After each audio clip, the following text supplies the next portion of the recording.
আসসালামু আলাইকুম everyone, welcome back to my channel Anuj kitchen.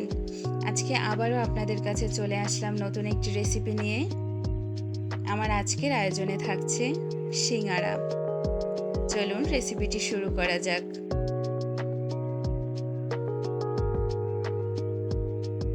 প্রথমেই আমি একটি ডো তৈরি করব। এর জন্য এখানে আমি মেজারমেন্ট কাপের 1 কাপ পরিমাণ ময়দা নিয়েছি। এখন এর মধ্যে দিয়ে দিচ্ছি হাফ চা চামচ পরিমাণ কালো জিরা, দিচ্ছি 2 টেবিল চামচ পরিমাণ রান্নার রেগুলার সয়াবিন তেল, আরও দিচ্ছি স্বাদ মতো কিছুটা লবণ।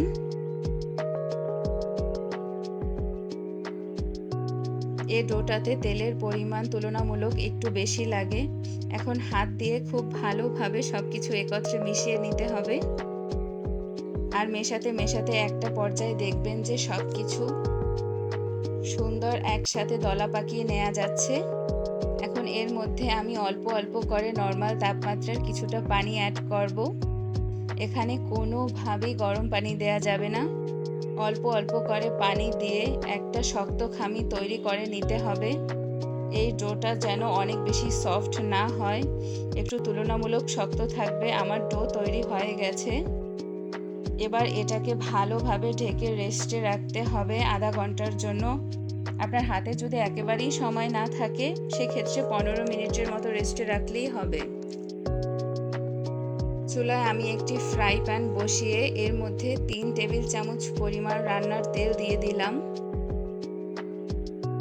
এবার এর মধ্যে আমি 1/4 কাপ পরিমাণ পেঁয়াজ কুচি দিয়ে দিলাম।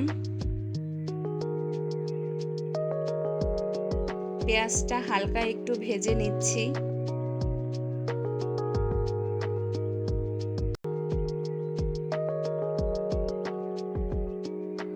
এর মধ্যে আমি এক চা চামচ পরিমাণ আদা বাটা ও 1 চা চামচ পরিমাণ রসুন বাটা দিয়ে দিলাম এবং আদা রসুনটাকে হালকা একটু ভেজে নিব, এর কাঁচা স্মেলটা চলে যাওয়া পর্যন্ত। এবার এর মধ্যে আমি দিয়ে দিলাম স্বাদ মতো কিছুটা লবণ।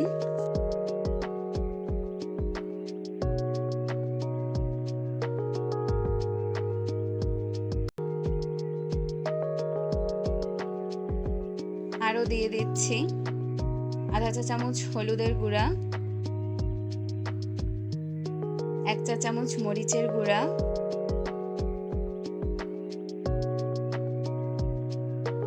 ও 1 চা চামচ জিরার গুঁড়া।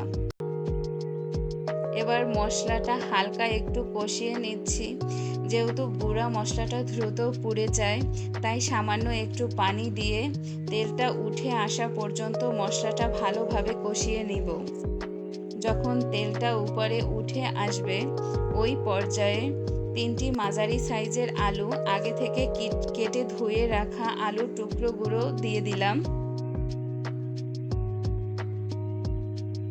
এবং আলুর টুকরোগুলো দেওয়ার পরে মশলার সাথে ভালোভাবে মিনিট খানিক একটু কষিয়ে নিচ্ছি। আলুর টুকরোগুলো মশলার সাথে কষিয়ে নেওয়ার পরে এর মধ্যে আমি পরিমাণ মতো পানি দিয়ে দিচ্ছি। আলু সিদ্ধর জন্য আপনার যতটুকু প্রয়োজন আপনি এখানে ব্যবহার করতে পারেন। এখন ঢাকনা দিয়ে আমি ঢেকে দিচ্ছি এবং চুলার আঁচটা মাঝারি বা তার থেকে একটু কম করে আলুগুলো সিদ্ধ হওয়া পর্যন্ত এভাবেই রান্না করতে হবে। আলুগুলো সিদ্ধ হওয়া পর্যন্ত অপেক্ষা করছি। বেশ কিছুক্ষণ পরে আমি ঢাকনাটা তুলে নিচ্ছি। মোটামুটি আলুগুলো সফট হয়ে গেছে। তো এই পর্যায়ে যেটা করতে হবে, আলু একটু আধা ভাঙা করে দিতে হবে। এতে করে কিন্তু সিঙ্গারার পুরটা খেতে আরও বেশি টেস্টি হয়ে যায়। দেখতেই পাচ্ছেন এটা মাখা মাখা হয়ে গেছে। এখন এর মধ্যে আমি আরও 2 টেবিল চামচ পরিমাণ কাঁচা পেঁয়াজ দিয়ে দিচ্ছি। আরও দিচ্ছি 1 টেবিল চামচ পরিমাণ কাঁচামরিচ আর হাফ চা চামচ পরিমাণ দিয়ে দিলাম গরম মশলা। এতে করে পুরের মধ্যে খুব সুন্দর একটা ফ্লেভার আসে। পুরটা রান্না করা হয়ে গেছে, এবার চুলা থেকে নামিয়ে নেব।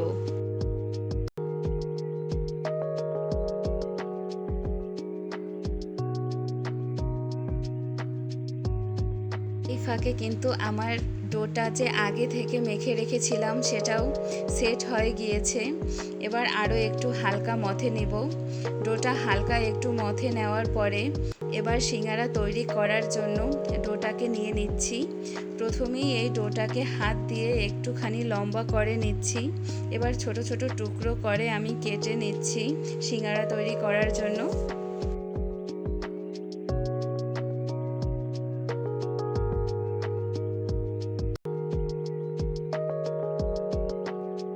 এখানে একটা অংশ রেখে বাকি অংশ সরিয়ে নিচ্ছি এবং এই বাটির মধ্যে বাকি অংশ রেখে আবারও কাপড় দিয়ে ঢেকে রাখতে হবে যাতে উপরটা ড্রাই আউট না হয়ে যায়। এখন আমি সিঙ্গারাটা তৈরি করে নেব। প্রথমেই একটি রুটি বেলে নিচ্ছি। সিঙ্গারা রুটিটা একটুখানি লম্বাটে করে বেলে নিতে হবে এবং তুলনামূলক একটু মোটা করে বেলে নিতে হবে। একেবারেই পাতলা করে বেলতে যাবেন না।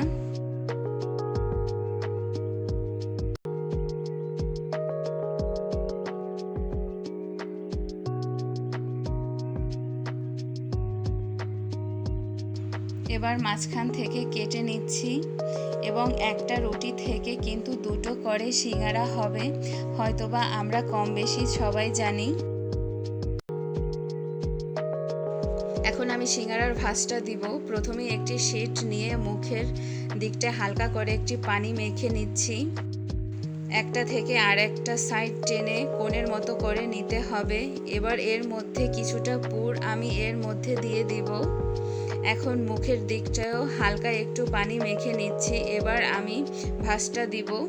প্রথমেই একটা সাইড টেনে লাগিয়ে অপোজিট সাইডটাকে টেনে মুখটা সিল করে দিতে হবে। ব্যাস হয়ে গেল ছোট্ট কিউট সিঙ্গারা।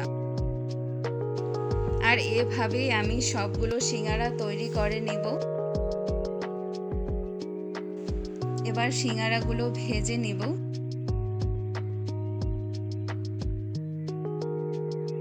চুলায় আমি একটি হাঁড়ি বসিয়ে দিয়েছি এবং এর মধ্যে রান্নার বেশ কিছুটা সয়াবিন তেল দিয়ে দিচ্ছি। যেহেতু সিঙ্গারা ডুবো তেলে ভাজতে হয় তাই তেলটা পরিমাণে একটু বেশি দিতে হবে। তেলটা যখন হালকা গরম হবে ওই পর্যায়ে সিঙ্গারাগুলো তেলের মধ্যে দিতে হবে।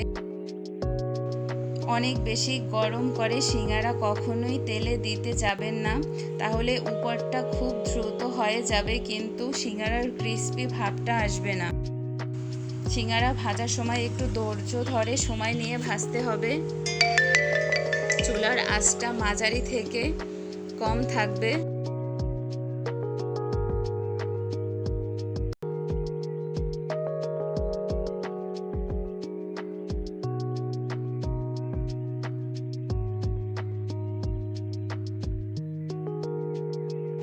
এই তো দেখতে পাচ্ছেন আমি সিঙ্গারাগুলো ভেজে নিচ্ছি। আমার সিঙ্গারাগুলোর কালার চলে আসছে। এটাকে ভাজতে আমার 10 থেকে 15 মিনিটের মতো সময় লেগেছে। এগুলোকে আমি তেল থেকে তুলে নিচ্ছি। এরই মধ্যে তৈরি হয়ে গেল আমার আজকের রেসিপি। আশা করি আমার আজকের রেসিপি আপনাদের কাছে ভালো লেগেছে। ভালো লাগলে ভিডিওটাতে একটা লাইক দিবেন এবং চ্যানেলটিতে সাবস্ক্রাইব করে পাশে থাকবেন। আজকের মতো বিদায় নিচ্ছি। আল্লাহ হাফেজ।